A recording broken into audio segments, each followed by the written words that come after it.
Hello everyone, a very good evening to all of you. Hope all of you are doing well and welcome to everyone in SST NCERT series.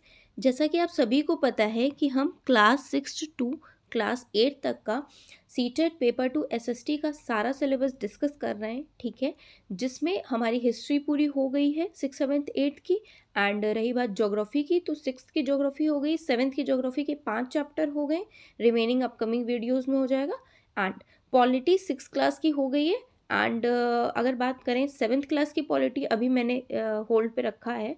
8th class की ये polity का पहला chapter है, क्योंकि यहाँ ये ज़्यादा important मुझे लगा, तो पहले ये 8th क्लास की पॉलिटी कंप्लीट कर लेंगे, देन हम 7th की कंप्लीट करेंगे। ओके। एंड 8th क्लास की ज्योग्राफी भी बचती है, वो भी मैं कंप्लीट करवा दूंगी, ठीक है। मुझे कंप्लीट कराने में कोई प्रॉब्लम नहीं है, बट एक दिन में मैं 3 वीडियो अपलोड कर रही हूँ। 3 से ज़्यादा आप 3 ही नहीं देख पा रहे हो, मैं 3 से ज़्यादा 4 कैसे अपलोड कर दूँ, ये वाली बात है ना? क्योंकि अगर आपका रिस्पॉन्स अच्छा है तो मैं 4-5 भी वीडियो अपलोड कर दूँ, क्योंकि मुझे एक वीडियो अपलोड करने में 1 घंटे, 1.5 घंटे लग जाते हैं। तो आप समझिए 3 वीडियो अपलोड करने में मुझको 4 से 5 घंटे लगते हैं, क्योंकि कुछ डिस्टर्बेंस भी होती है शिवा की वजह से, है ना? ये वाली बात है। तो चलिए स्टार्ट करते हैं। ये चैप्टर है आपका भारतीय संविधान। ये चैप्टर पॉलिटी, क्लास 8 की पॉलिटी का पहला चैप्टर है। तो देखिए, ये चैप्टर छोटे बच्चों का है, तो कहानी के माध्यम से ही हर कुछ समझाने की कोशिश करी गई है बच्चों को। तो देखिए, इसमें एक एग्जाम्पल दे रखा है कि फुटबॉल के खेल से अपनी बात यहाँ पे स्टार्ट की गई है इस चैप्टर में। इसमें ये बोला गया है कि आप में से ज़्यादातर बच्चे फुटबॉल के बारे में जानते होंगे। जैसे फुटबॉल के नियम होते हैं कि गोलकीपर के अलावा कोई और खिलाड़ी गेंद को अपने हाथ से या बाहों से नहीं छू सकता है। अगर वो छूता है तो फाउल माना जाएगा, है ना? तो मतलब पैर से ही खेलना होता है, ठीक है? ये इसका मतलब ये है, ठीक। ये फुटबॉल के नियम है। इसी तरह कुछ नियम हॉकी के भी हैं, कुछ नियम क्रिकेट के भी हैं। आपको बता दिया जाए, एक बैट होता है, एक छोटी सी बॉल होती है, तो आपने जान लिया ये क्रिकेट के बारे में है, ठीक है। एक बड़ा सा बॉल होता है जिसे पैर से खेला जाता है, ठीक है, कोई भी हाथ से छू नहीं सकता है। तो आप समझ जाओगे कि फुटबॉल के बारे में बात हो रही। तो यहाँ पे इन्होंने इस तरह इसकी स्टार्टिंग की है ना। बात ये है कि इसी तरह क्या होता है कि समाज का स्वरूप भी इसी तरह तय होता है। अलग-अलग समाज के बीच अलग-अलग समाजों के बीच फ़र्क कैसे हमें पता चलता है। जैसे बड़े समाजों में क्या होता है, अलग-अलग समुदाय के लोग रहते हैं, ठीक है? वहाँ नियमों को आप सहमति के ज़रिए तय किया जाता है, आम समय सहमति के ज़रिए तय होता है, ठीक है? अगर हम बात करें तो ये आधुनिक देश में क्या होता है, ये सहमति आम रूप से लिखित रूप में लिखी जाती है, और जिस लिखित रूप में यह सहमति लिखी जाती है, जिस दस्तावेज में हम नियम लिखते हैं, उसे हम संविधान बोलते हैं। बात यह है, संविधान में सबसे पहले ये कीवर्ड समझना है, संविधान है क्या? तो आप ईज़ी भाषा में समझ सकते हैं। संविधान का मतलब होता है नियमों की सूची, या फिर दस्तावेज, या फिर ऐसे नियम जिनके ज़रिए सभी लोग, एक दूसरे समुदाय के लोग आपस में रह सकें, आपस में सहमति के ज़रिए वो तय किए जाते हैं कि अलग-अलग समुदाय के बीच अलग-अलग लोग, मतलब एक जगह रह पाएँ, एक देश में रह पाएँ। इस तरह कुछ नियम बनाए जाते हैं, तो इसी को हम संविधान बोलते हैं, ठीक है? ये थोड़ी-सी एक इन्फॉर्मेशन थी। नाउ अगर हम बात करें किसी देश के संविधान की ज़रूरत क्यों पड़ती है, तो देखिए, संविधान की ज़रूरत की अगर हम बात करें तो आज क्या है, दुनिया के ज़्यादातर देशों के पास अपना-अपना संविधान है, ठीक है। बट इसका मतलब ये बिल्कुल नहीं है कि कि सभी लोकतांत्रिक देशों से ये उम्मीद नहीं की जा सकती है, सभी लोकतांत्रिक देश से ये उम्मीद नहीं की जा सकती है कि उनके पास अपना संविधान होगा। मतलब संविधान बराबर लोकतंत्र कभी भी नहीं हो सकता है ना? क्योंकि ज़रूरी नहीं है जहाँ पे सभी लोकतांत्रिक, जितने भी लोकतांत्रिक देश होंगे उनके पास अपना संविधान होगा, है ना? ये बात है इस कहने का मतलब। नाउ इसका मतलब देखिए, यहाँ पे कुछ इन्फॉर्मेशन भी इन्होंने ये दे रखा है जो मैंने अभी आपसे डिस्कस किया है।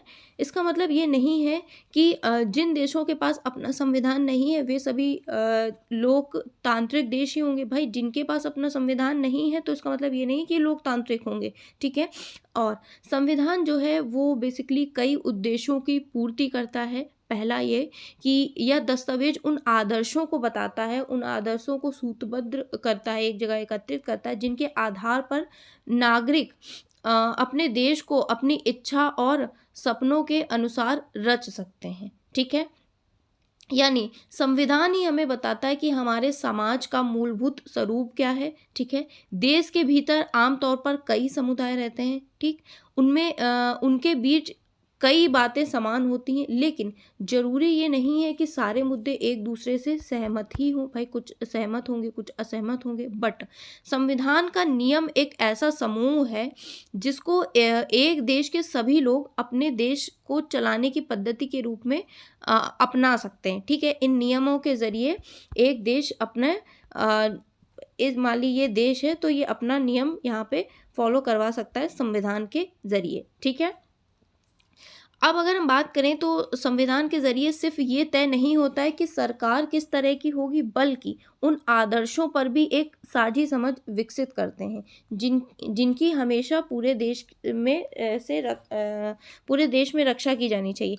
ये नहीं, देखिए संविधान में सिर्फ ये डिसाइड नहीं होता है कि सरकार किस तरह की होगी, कैसी सरकार होगी, ठीक है। आदर्शों पर भी एक साझी समझ होती है जिससे पूरे देश की रक्षा हो सके, ठीक है।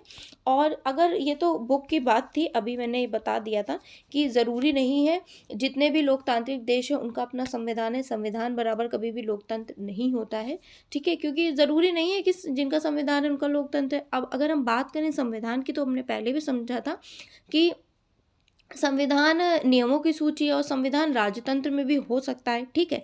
अब अगर हम बात करें एक कीवर्ड को लोकतंत्र, तो देखिए लोकतंत्र as a word defined itself खुद ही बता रहा है कि जो बातें लिखी गई हैं उसमें वो आम लोगों के अधिकार, आम लोगों को अधिकार दिया गया है, आम लोगों की सहमति है, फिर उस पर विधि या संविधान का शासन होता है। ये आपकी लोकतंत्र की बात हुई, ठीक है।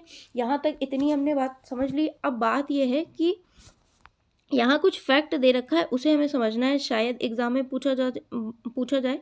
देखिए 1934 में क्या किया था, भारतीय राष्ट्रीय कांग्रेस ने संविधान सभा के गठन की मांग की थी, की मांग पहली बार की थी, ठीक है। अपनी अधिकृत नीति में शामिल किया था। मतलब 1934 से पहले क्या था, भारतीय राष्ट्रीय कांग्रेस ने ही पहली बार इसकी मांग की थी, इससे पहले ऐसी कोई मांग थी नहीं, ठीक है ना। अब अगर हम बात करें तो यहाँ पे कुछ इन्फॉर्मेशन दे रखी है कि केवल भारतीयों को लेकर बनने वाली एक स्वतंत्र संविधान सभा की यह मांग दूसरे विश्व युद्ध के दौरान और तेज हो गई थी और अंततः 1946 में संविधान सभा का गठन हुआ, ठीक है। और पेज 2 पर दिए गए चित्र में संविधान सभा के कुछ सदस्य को दर्शाया गया, जो हम अगले पेज में पढ़ लेंगे। फिर दिसंबर 1946 से नवंबर 1949 के बीच संविधान सभा ने स्वतंत्र भारत के लिए नए संविधान का एक प्रारूप तैयार किया, ठीक है। ये यहाँ पे लिखा है, बस इतनी इन्फॉर्मेशन यहाँ से आपको जाननी। यहाँ पे देखिए ये जो है ये नेपाल के बारे में है, तो ये कुछ फैक्ट है, यहाँ से ज़्यादा पूछा नहीं जाएगा, बट थोड़ा सा हम समझ लेते हैं। देखिए नेपाल में क्या था, लोकतंत्र के लिए जन संघर्ष की ये इमेज है, जन संघर्ष हो चुके थे, ठीक। 1990 में हुए संघर्ष के बाद लोकतंत्र की स्थापना हुई। देखिए इससे पहले क्या था, वहाँ पे राजा का शासन चलता था, ठीक है। 1999 में पहली बार ये हुआ कि लोकतंत्र की स्थापना हुई वहाँ पे, ठीक है। अब ये लोकतंत्र व्यवस्था 2002 तक यानी 12 साल कायम रही थी, ये वाली व्यवस्था लोकतंत्र की। मगर अक्टूबर 2002 में राजा ज्ञानेंद्र ने गांवों में माओवादी संगठनों के बढ़ते हुए प्रभाव का बहाना बनाकर सेना की मदद से सरकार के विभिन्न कामों को अपने कब्जे में लेना शुरू कर दिया। मतलब लोकतंत्र 1990 से पहले तो राजा का शासन था, 1990 में लोकतंत्र की स्थापना हो गई, ठीक है। फिर 2002 तक चला, लेकिन वहाँ अभी भी राजा का क्या था, शासन था, ठीक है। फिर क्या था, इन्होंने अपने फिर फरवरी 2000 मतलब पूरी तरह से लोकतांत्रिक नहीं हो पाया था, कहने का मतलब ये है। फिर 2005 में क्या हुआ, राजा ने शासन की बागडोर पूरी तरह अपने हाथ में ले ली, फिर राजा ने ले ली। उसके बाद क्या हुआ, यहाँ पे 2006 में आखिरकार जन आंदोलन बहुत तेज उमड़ा। फिर क्या हुआ, राजा की ओर से दी गई टेढ़ी मेढ़ी रियासतों को नामंजूर कर दिया और आखिरकार अप्रैल 2006 में राजा को तृतीय संसद बहाल करके राजनीतिक दलों ने को सरकार बनाने का मौका देना पड़ा। फिर उसके बाद 2007 में क्या हुआ, नेपाल ने अंतरिम संविधान बनाया और उसके मुताबिक शासन चलाया। 2006 में लोकतंत्र की मांग को लेकर चलने वाले जनतांत्रिक आंदोलन का दृश्य ऊपर आप देख सकते हैं। ठीक है, 2007 में पूरा अंतरिम संविधान बना, फिर उसके हिसाब से शासन चला। ये यहाँ पे इमेज में बताया गया है नेपाल के बारे में। ठीक है, अब नेक्स्ट इन्फॉर्मेशन आपको दे रखी है कि यहाँ तक कि हम पढ़ चुके थे, ये फुटबॉल वाला पिछला ही इससे रिलेट करके बताया है। फुटबॉल में नियम नहीं बदल सकते, उस तरह नेपाल का राजतंत्र यहाँ तक। ठीक है, अब यहाँ पे इन्फॉर्मेशन दे रखा है कि संविधान का दूसरा मुख्य उद्देश्य क्या होता है कि देश की जो राजनीतिक व्यवस्था को तय करना। ठीक है, राजनीतिक व्यवस्था को डिसाइड करना, ये दूसरा मेन काम होता है, मुख्य उद्देश्य संविधान का होता है। ठीक, अब ये था कि नेपाल के जो पुराने संविधान में ये कहा गया था कि देश के शासन की बागडोर राजा और मंत्रिपरिषद के हाथों में रहेगी।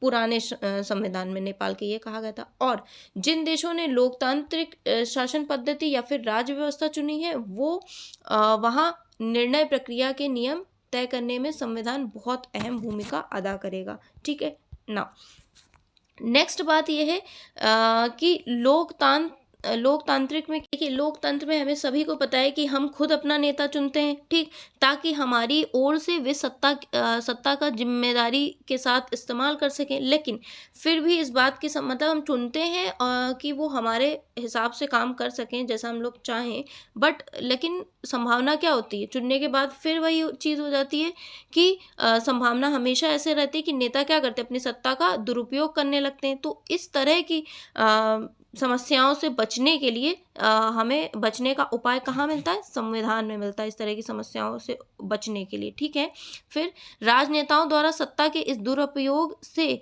लोगों के साथ भारी अन्याय हो सकता है। इसका एक नीचे उदाहरण दिया गया है, यहाँ पे कुछ उदाहरण दिया गया। अब हम यहाँ पे पढ़ते हैं। देखिए, यहाँ पे बात की गई है समानता के अधिकार की, जो आर्टिकल 15 में है। ठीक है, भारतीय संविधान देश के सभी व्यक्तियों को समानता का अधिकार देता है। समानता का अधिकार आप सभी को पता है कि किसी भी धर्म, नस्ल, जाति, लिंग, जन्म स्थान के आधार पर किसी भी नागरिक के साथ भेदभाव नहीं किया जाएगा। इस प्रकार समानता का अधिकार भारतीय संविधान में दिया गया एक मौलिक अधिकार है। ठीक है ना, नेक्स्ट पेज पे नेक्स्ट इन्फॉर्मेशन हमें मिलती है, ये नहीं इंपॉर्टेंट है, यहाँ पे इंपॉर्टेंट है। देखिए, यहाँ पे एक बात कही गई है, बहुमत की निरंकुशता का खतरा हर समाज में बना रहता है। ठीक है, संविधान में दिए गए नियमों में इस मतलब बहुमत की निरंकुशता का खतरा हर समाज में बना रहता है। इसका मतलब है जिन लोगों की मेजॉरिटी ज़्यादा है, मान लीजिए इसमें इतने पोर्शन में, मान लीजिए एक मैंने जस्ट ऐसे ही अभी पढ़ेंगे, इतने पोर्शन में मान लीजिए ये हिंदू है, इतने पोर्शन में मुस्लिम है। ठीक है, तो ये हिंदू क्या करेंगे, अपना दबदबा, ये बहुमत में है तो ये अपना दबदबा इन पर चलाएंगे, है ना, ये वाली बात है। इसी का मतलब ये है, ये नीचे ये इसको लैंग्वेज में दिया हुआ है, वो हम एक बार देख लेते हैं।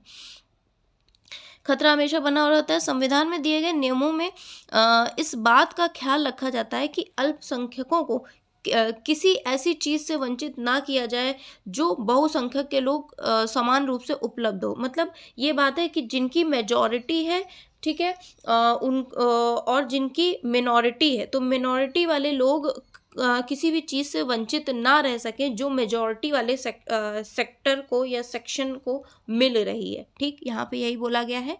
अल्पसंख्यकों पर बहुसंख्यक की इस निरंकुशता या दबदबे पर प्रतिबंध लगाना भी संविधान का महत्वपूर्ण काम है कि भाई ये भेदभाव ना हो सके, मेजॉरिटी वाला सेक्शन मिनॉरिटी वाले पे ये दबदबा ना बनाए। तो इसलिए ये काम किसका है, संविधान का है कि एक प्रतिबंध लगाने का काम ये करे। ठीक है, यह दबदबा एक समुदाय द्वारा दूसरे समुदाय के ऊपर भी लगा, ये मतलब इंट्रा भी हो सकता है, इंटर भी हो सकता है। देखिए, इंट्रा वाली बात ये है, मान लीजिए इंट्रा खुद में ही होता है, हिंदू है, जैसे हिंदू हैं, हिंदू में कुछ ऊंची जातियां हैं, कुछ नीची जातियां हैं, तो जो ऊंची जातियां हैं वो नीची जाति पे अपना दबदबा बनाने की कोशिश करते हैं, तो वो इंट्रा कम्युनिटी हो गया। खुद ही अपने हिंदू में ही कर रहे हैं, मतलब ऐसे दबदबा बनाने की कोशिश करते हैं, ठीक है। इंटर वाला क्या होता है, मान लिए दूसरा एक हिंदू है और मुस्लिम है, यहाँ पे मुस्लिम्स कम है तो हिंदू मुस्लिम्स पे बना रहे हैं, ये वाली बात है। देखिए अंतर सामुदायिक वर्चस्व कहते हैं, या फिर एक ही समुदाय के भीतर कुछ लोग दूसरे को दबा सकते हैं, जिसे एक ही समुदाय के बीच भीतर दूसरे को दबा। इंट्रा मतलब खुद में, इंट्रा को आप खुद से याद रखें, ठीक है। और ये दूसरा, या दबदबा एक समुदाय द्वारा दूसरे, मतलब इंटर मतलब एक हिंदू मुस्लिम पे, इस तरह याद रखें, एक समुदाय दूसरे समुदाय पे, ठीक। यहाँ पे ये इंफॉर्मेशन लिखी हुई है। नेक्स्ट है संविधान क्यों होना चाहिए, ये हम पढ़ रहे हैं ना, तो तीसरा महत्वपूर्ण कारण ये भी है कि हम खुद को अपने आप से बचा सकें। यह बात सुनने में बहुत अजीब लग रही, लेकिन इसका मतलब यही है, कई बार हम किसी मुद्दे पर बहुत तीखे ढंग से सोचने लगते हैं और ऐसा हमारे व्यापक हितों के लिए ही नुकसानदायक होता है। हम ये सोचने लगते हैं संविधान हमें ऐसी भावनाओं से बचाने में मदद करता है। इसे समझने के लिए नीचे ये चित्र लिखा है, इसे पढ़ना है, तो यहाँ पे चित्र नहीं पढ़ेंगे हम लोग, ये एक बार पढ़ लेते हैं। संविधान हमें ऐसे फैसले लेने से भी रोकता है जिनसे उन बड़े सिद्धांतों को ठेस पहुंच सकती है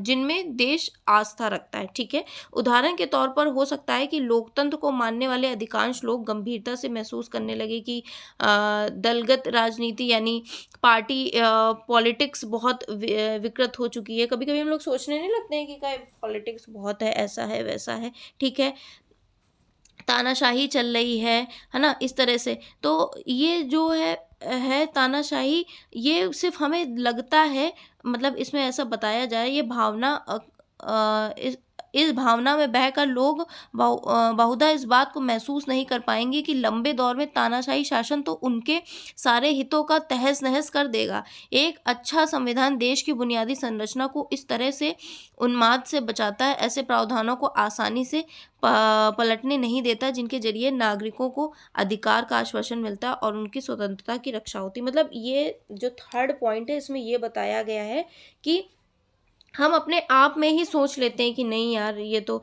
पॉलिटिक्स हो रही, ये हो रहा, वो हो रहा, ये वाली बातें है ना, बट ऐसा होता नहीं है। संविधान जो है वो एक नियम कानून के तहत वर्क करता है, वो सभी के हित की रक्षा के हिसाब से ही काम करता है, ठीक। नेक्स्ट इन्फॉर्मेशन हमें दे रखा है, ये बहुत इंपॉर्टेंट है, भारतीय संविधान मुख्य लक्षण। देखिए 20वीं सदी तक आते आते क्या हुआ कि भारतीय राष्ट्रीय आंदोलन कई दशक पुराना हो चुका था। पहले क्या था, अंग्रेजों का शासन था, ठीक है। स्वतंत्रता संघर्ष के दौरान राष्ट्रवादियों ने इस बात पर बहुत ज़्यादा विचार किया था कि स्वतंत्र भारत किस तरह होना चाहिए, ठीक है। जब स्वतंत्रता हो जाएगी, स्वतंत्र भारत होगा तो किस तरह होगा। ब्रिटिश शासन के अंतर्गत उन्हें जिन नियमों को मानना पड़ता, ब्रिटिश शासन था पहले, तो भाई उन्हीं के बनाए नियम थे तो वही पालन करने होंगे, क्योंकि जब उनका जिसका शासन होगा उसी के तो नियम होंगे।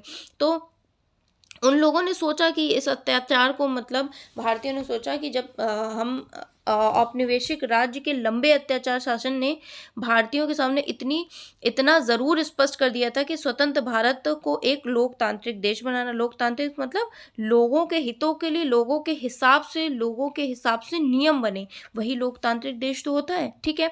प्रत्येक नागरिक को समान माना जाएगा लोकतांत्रिक देश में, ठीक है। सभी को सरकार में हिस्सेदारी दी जाएगी। इसके बाद ये भी तय करना था कि भारत में लोकतांत्रिक सरकार का गठन कैसे किया जाए, उसके कामकाज के नियम क्या होंगे, ठीक है। इसमें लगभग क्या था, 300 लोगों ने योगदान दिया था और 1946 में गठित की गई संविधान सभा के सदस्य थे। भावी संविधान के निर्माण के लिए अगले 3 साल तक संविधान सभा की बैठक होती रही। फिर अगर हम बोले तो 2 साल 11 महीने 18 दिन, एग्जैक्ट कोई पूछे तो इतना टाइम लगा था बनने में संविधान, ठीक है। संविधान सभा के इन सदस्यों के सामने बड़ी बड़ी जिम्मेदारियां थी, क्योंकि हमारे देश में कई समुदाय थे, ठीक है। उनकी ना तो एक भाषा थी, ना फिर एक धर्म था, ना संस्कृति थी, ये भी एक समस्या थी, ठीक है। तो वैसा भी जब संविधान लिखा जा रहा था तो उस समय हमारे देश में बहुत ज़्यादा उथल पुथल थी। पाकिस्तान का बंटवारा भी होना था, तो लोगों के दिमाग में था यार पाकिस्तान बंटवारा हो जाएगा तो हम कहाँ जाएंगे, इधर रहेंगे, मतलब यहाँ भारत में रहेंगे, पाकिस्तान बंटवारा हो जाएगा तो वहाँ जाएंगे। कुछ कुछ रियासतें तय नहीं कर पा रही थी, कुछ नहीं, इसमें 500 से भी ज़्यादा रियासतें थी, ठीक है, कि उनका भविष्य क्या रहेगा, वो किधर जाएँगी, ठीक है। जनता की सामाजिक आर्थिक स्थिति भी बहुत ज़्यादा भयानक थी। संविधान सभा के सदस्यों के सामने बहुत सारे मुद्दे थे, लेकिन उन्होंने अपने इस ऐतिहासिक दायित्व को बहादुरी के साथ पूरा किया और देश को एक ऐसा दस्तावेज दिया जिसमें राष्ट्रीय एकता को बनाए रखते हुए विविधता के प्रति गहरा सम्मान दिखाया। और उन्होंने जो दस्तावेज तैयार किया उसमें सामाजिक आर्थिक सुधारों के जरिए क्या था, गरीबी उन्मूलन और जनप्रतिनिधियों के चयन में जनता की महत्वपूर्ण भूमिका पर काफी जोर दिया था, ठीक है। ये हमने पढ़ लिया। नाउ अब कुछ हम इसके फैक्ट्स पढ़ेंगे कि मतलब ये आप यहाँ पे देख सकते हो, शायद थोड़ी सी इमेज नहीं आई है बट मैं बता देती हूँ। पूछा जाता है कई एग्जामों में कि भारतीय संविधान का जनक किन्हें कहा जाता है, तो बाबा साहब भीमराव अंबेडकर को भारतीय संविधान का जनक कहा जाता है, ठीक है। और अंबेडकर को ये विश्वास था, डॉक्टर बाबा साहब भीमराव अंबेडकर को ऐसा विश्वास था कि संविधान सभा में उनकी हिस्सेदारी से क्या होगा कि वो अनुसूचित जातियों का उनकी हिस्सेदारी से ये होगा कि अनुसूचित जातियों का भी कुछ पद सुरक्षित रहेगा, है ना। उनके नेता के रूप में वो वहाँ कार्यरत हैं तो उनका भी पद सुरक्षित रहेगा, ठीक है। और लेकिन उन्होंने ये भी कहा था कि भले ही कानून बन गए हों, अभी भी अनुसूचित जाति बेफिक्र नहीं हो सकती, क्योंकि इन कानून का संचालन जो था सवर्ण हिंदू अधिकारियों के हाथों में ही था। ये इन्होंने कुछ बात बताई थी, ठीक है। नेक्स्ट इन्फॉर्मेशन ये है कि कुछ इसके लोकतांत्रिक समाज बनाने के उद्देश्य को पूरा करने के साथ इन चिंताओं को किस तरह हल करते हैं। देखिए ये कुछ है पॉइंट्स, तो इनको हम वन बाय वन डिस्कस कर लेते हैं, ठीक है। हमारे बेसिकली मुख्य आयाम क्या होते हैं। नंबर 1 पे है हमारा संघवाद, फेडरलिज्म। देखिए फेडरलिज्म का मतलब ही होता है कि देश में एक से ज़्यादा स्तर की सरकार का होना। अगर हम अपने वहाँ की बात करें तो हमारे वहाँ ही 3 स्तर की सरकार हमने पढ़ी है, राज्य सरकार, केंद्र सरकार, पंचायती राज, है ना, पंचायती राज, ठीक। अब मतलब देश में एक से ज़्यादा स्तर की सरकार होना ही संघवाद फेडरलिज्म को दर्शाता है, ठीक। हमारे देश में राज्य स्तर पर भी सरकार है, केंद्र स्तर पर भी सरकार है, पंचायत राज व्यवस्था शासन का भी सरकार है, ठीक है। एक सरकार पूरे मतलब स्टेट को, ठीक है, स्टेट को, सेंट्रल को और गांव को, सबको कंट्रोल नहीं करती। सबको सुव्यवस्थित बहुत अच्छे ढंग से कंट्रोल किया जा सकता है, उसे बांट करके। जैसे अभी हमने पढ़ा नहीं था पंचायती राज, तो वो अच्छे से गांव को कंट्रोल कर रहा है, ठीक है। पर्टिकुलर राज्य में राज्य स्तरीय सरकार कंट्रोल कर रही, केंद्र में वो पूरा देखा जा रहा है। तो अगर डिफरेंट पार्ट्स में डिवाइड करके हम कंट्रोल करेंगे, शासन करेंगे, तो अच्छे से कंट्रोल कर पाएंगे। संघवाद का मतलब इतना ही है, इससे ज़्यादा कुछ है नहीं यहाँ पे ना। हाँ, इसमें सूचियाँ होती हैं, केंद्र सूची, राज्य सूची और समवर्ती सूची। तो आपको पता है राज्य सूची में राज्य अपना बनाती हैं, ठीक है। समवर्ती में दोनों को अधिकार होता है, केंद्र और राज्य को, और केंद्र में केंद्र को होता है, ठीक है। ये तो पता ही है आपको, ठीक है। नेक्स्ट है संसदीय शासन पद्धति। ये क्या है? अब देखिए संसदीय शासन पद्धति में ये है कि भारत का संविधान में अपने सभी वयस्क नागरिकों को वोट डालने का अधिकार देता है। संसदीय शासन पद्धति, ठीक है। संविधान सभा के सदस्य जब संविधान की रचना कर रहे थे तब तो उन्हें लगा कि स्वतंत्रता संघर्ष ने भारतीय जनता को वयस्क मताधिकार का प्रयोग करने के योग्य बना दिया है, ठीक है। वयस्क मताधिकार यही होता है कि 18+ जो भी हैं वो सभी वोट दे सकते हैं, ठीक है।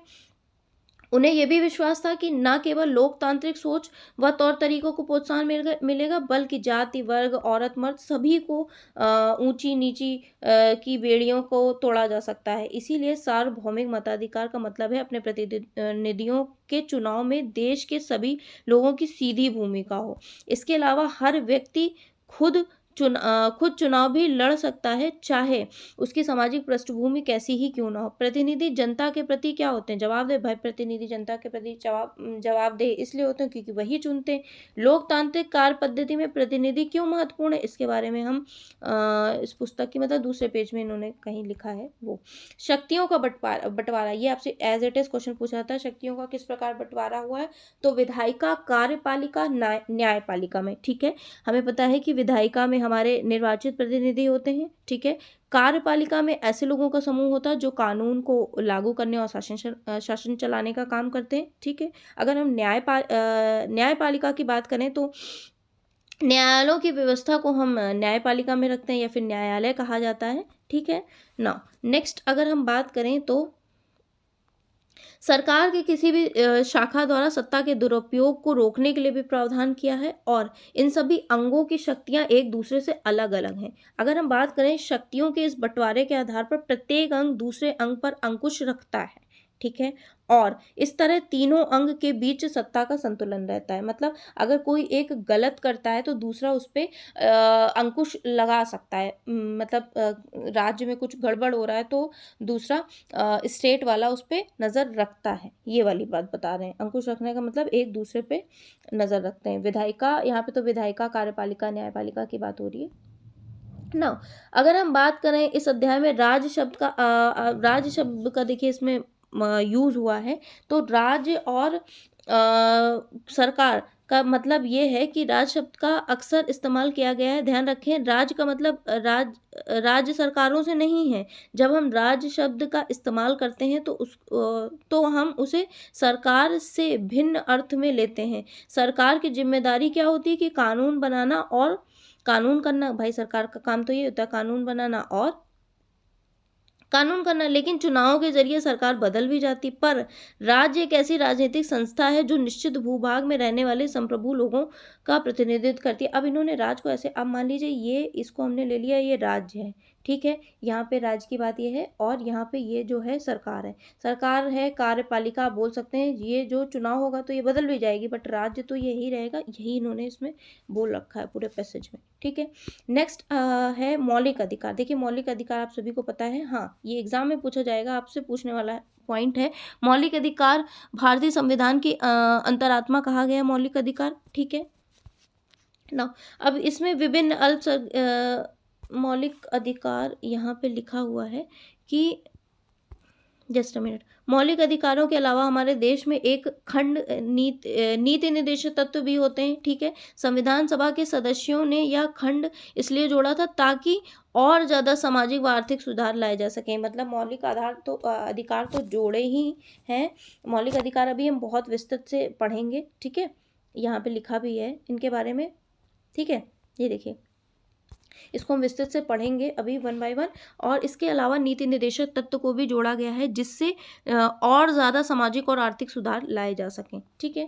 एक और पॉइंट बचता वो पढ़ लेते हैं, धर्मनिरपेक्षता। धर्मनिरपेक्षता का सीधा मतलब है धर्मनिरपेक्ष राज्य वह होता है जिसमें राज्य अधिकृत रूप से किसी भी धर्म को राजकीय धर्म, राज्य जो है मान ली ये हमने अब बताया ना कि ये राज्य है, ठीक है, इसको राज्य, इसका कोई अपना भी धर्म जाति नहीं है, ठीक है। हाँ व्यक्तियों का है, मतलब इसमें रहने वाले जो अंदर व्यक्ति हैं, ठीक है, उनका अपना अपना, कुछ हिंदू हैं, कुछ मुस्लिम हैं, कुछ सिख हैं, कुछ ईसाई हैं, कुछ है, वो अपना अपना स्वतंत्र हैं अपने अपने धर्म को मानने के लिए, ठीक है। बट राज्य का कोई धर्म नहीं है। धर्मनिरपेक्ष यही लिखा है कि किसी भी धर्म को राजकीय धर्म के रूप में बढ़ावा, राजकीय स्तर पर नहीं बढ़ावा दिया गया है, ठीक। अगले अध्याय में विस्तृत हम पढ़ेंगे, ठीक है। एक बार ये मौलिक अधिकार हम फटाफट देख लेते हैं। देखिए समानता का अधिकार आप सभी को पता है। समानता का अधिकार मतलब है किसी भी धर्म, जाति, लिंग भेद के आधार पर कोई भेदभाव नहीं की जाए। भेदभाव कहाँ कहाँ ना कि जैसे कि रोजगार में, ठीक है, किसी होटल मैदान के प्रवेश पर प्रतिबंध ना हो, रोजगार के मामले में, जॉब के मामले में प्रतिबंध ना हो, छुआछूत की प्रथा का भी उन्मूलन कर दिया गया है इसके आधार पर। और नेक्स्ट है स्वतंत्रता। पहला हमने पढ़ लिया है समानता का अधिकार, दूसरा है स्वतंत्रता। देखिए स्वतंत्रता का अधिकार ये है कि भाषण की स्वतंत्रता, सभा संगठन बनाने की स्वतंत्रता, देश के किसी भी भाग में आने जाने रहने के, कोई भी पेशा कारोबार करने की स्वतंत्रता है सबको। शोषण के विरुद्ध यही है कि 14 ईयर से कम के जो बच्चे हैं उनको जबरन श्रम में ना लगाया जाए, किसी व्यापार में ना लगाया जाए, ये वाली बात। धार्मिक स्वतंत्रता मतलब सब अपने अपने धर्म को मानने के लिए स्वतंत्र है, अपने अपने धर्म को बढ़ावा दे सकते हैं, ठीक है। राज्य में ऐसा नहीं है, राज्य का कुछ नहीं है, ठीक ना। सांस्कृतिक और शैक्षणिक अधिकार, संविधान में ये भी कहा गया है कि धार्मिक या भाषाई सभी अल्पसंख्यक समुदाय अपनी संस्कृति की रक्षा और विकास के लिए अपने अपने शैक्षणिक संस्थान खोल सकते हैं, ठीक है। संवैधानिक उपचार का अधिकार ये है, यदि किसी नागरिक को ऐसा लगता है कि राज्य द्वारा उनके किसी मौलिक अधिकार का उल्लंघन या हनन हो रहा है, तो इस अधिकार के का सराहा लेकर वह अदालत में जा सकते हैं। अगर मतलब संवैधानिक उपचार का अधिकार का मतलब ये है, ऊपर के जो हमने 5 अधिकार, मौलिक अधिकार डिस्कस किए हैं, अगर किसी को लगता है किसी का भी हनन हो रहा है, तो वो अदालत जा सकता है, ठीक है। तो इस तरह से हमने 6 मौलिक अधिकार पढ़ लिए और जहाँ-जहाँ जो इम्पोर्टेंट था वो हमने डिस्कस कर लिया और ये चैप्टर आपका कंप्लीट होता है। वीडियो देखिएगा और प्लीज़ लाइक शेयर करिएगा, ठीक है। ये कुछ कीवर्ड्स हैं, आप अपने आप पढ़ना चाहें तो पढ़ सकते हैं, वरना कोई बात नहीं। डिस्कशन हो गया, जहाँ-जहाँ से क्वेश्चंस आ सकते थे वो हमने कर लिया। वीडियोज़ को please like share and subscribe करिए चैनल को, ठीक है। मैं बहुत मेहनत कर रही हूँ आपके लिए, वीडियोज़ बनाने का पूरा सिलेबस कंप्लीट कराने की एक जिम्मेदारी ली है। तो प्लीज़ ज़्यादा से ज़्यादा लाइक करिए और एक-एक शेयर कर देंगे ना तो बहुत हो जाएगा, ठीक है। So it was in this video. Meet you in my next video. Till then, bye everyone.